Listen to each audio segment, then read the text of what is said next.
what a fabulous way to start a Mother's Day afternoon here in Juma Private Game Reserve with possibly one of the most nurturing and maternal of all the species that we have out here, the African elephant. You may wonder what they're doing there. It looks like it's a fallen over tree, and I'm guessing where it's been exposed, a pool of water has arrived there, or has sort of seeped up through the ground, because they've definitely been having a drink out of that hole in the ground. But there is no normal water hole there for sure. But what a great way. We've got a nice big herd of elephants all over the open plains close to Gowrie Dam. One or two of them have had a drink, but you can see there's a few dotted around. But my name is Ben. On camera I have got Odie with me. We're out in Wendy, and of course, as we said, a very happy Mother's Day to all the mothers joining.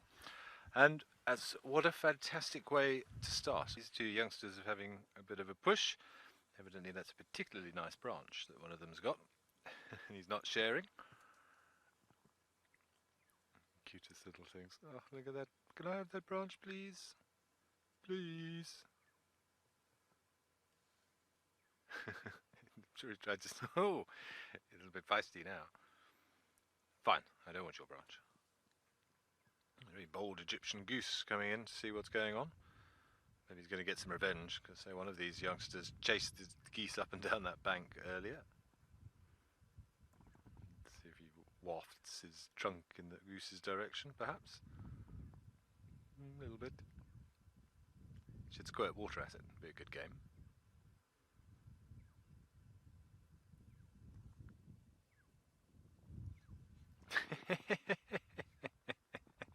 I glanced up just at the wrong moment. There we go. That's a new sport. You can't tell me elephants aren't entertaining, and maybe he's listening to me. I'm sure we'll have to come up for a good name for that. Goose spraying or something. We've got quite a few of them here, but I can see swarms of oxpeckers occasionally sort of erupting from the distance as well. So there's a good few hundred buffalo tucked in these sort of terminalia and combretum thickets here. So lots of little ones here. Well, the buffaloes do mature very, very quickly. They are very precocial when they come out. They're able to stand very, very quickly, able to move with the herd almost immediately, or within a couple of hours. So I think that was probably born yesterday, looking by the way it's walking around. It's still very unsteady on its legs.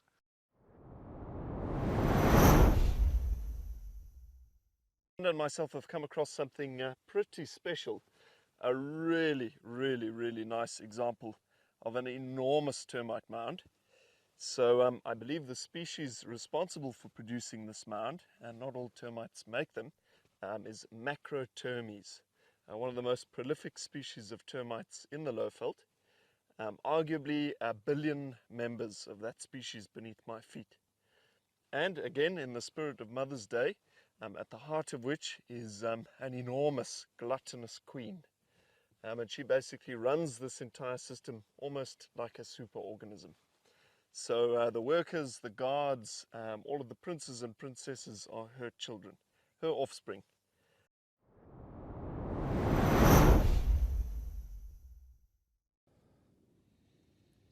Alright, so we've made our way to the meerkat den site over here. Actually, it wasn't exactly what I was expecting to find here. Initially, when we parked all the way down the road and slowly came in here so that they didn't run away, there were about, I don't know, about 15 or maybe even 20 of them. But now there's only one. So they got a little bit nervous by us and they have gone into the hole. And also we found a yellow mongoose. And often, when we've come here, I've explained to you that they often coexist with other smaller mammals like mongoose or ground squirrels. Of course, we don't get ground squirrels out here on Amakhala, but in areas like the Kalahari and Namibia. Well done. There you go, Igor. There's the yellow mongoose that we mentioned earlier. But now, when the meerkats are foraging, they also make these little contact calls while they're foraging, and they're all listening for those calls and understanding, okay, that one's over there, that one's over there, we're all good.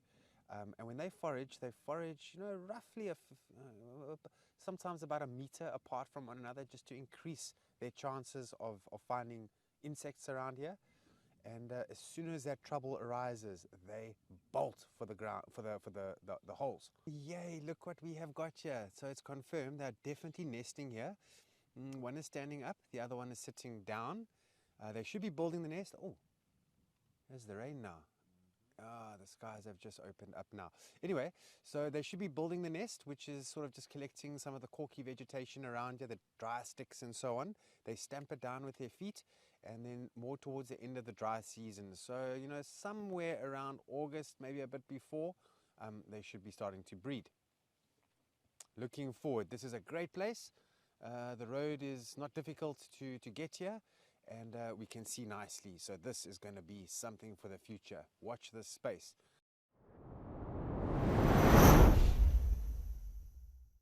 Wow, look at this amazing start on our sunset safari, of course on Mother's Day, and we've got a beautiful male leopard, old Tortoise Pan, and he is now just pretty much resting here in the shady area under one of these large fruited bush willows. Very, very sweet. But I think Tortoise Pan won't like that.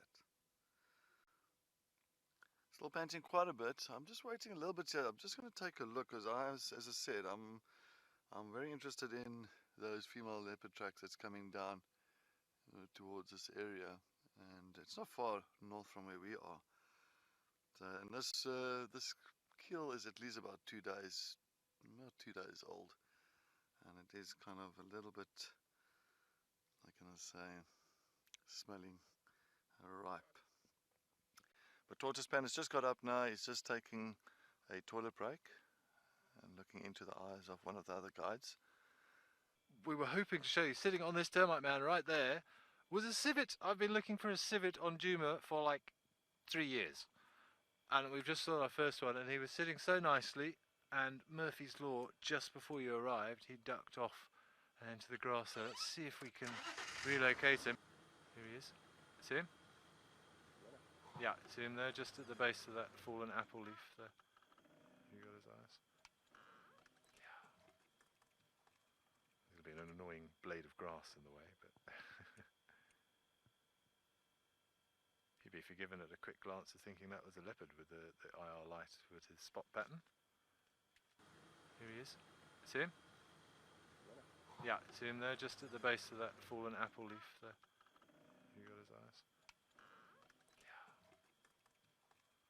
Been an annoying blade of grass in the way, but he'd be forgiven at a quick glance of thinking that was a leopard with the IR light with his spot pattern. Alors more, yes, those eyes, they're rather mysterious, aren't they? It was nice actually when he turned his head there, he got a bit more of a side profile. It's almost sort of like a weaselly type shape to the face as well, but he does have that pronounced muzzle like a bear. They're moving, eh? Oh yeah, there we go. There you can see those spots. Oh, don't go behind that tree now. Yes, come this way. Still, it was the best that I've ever done here, so we'll take it.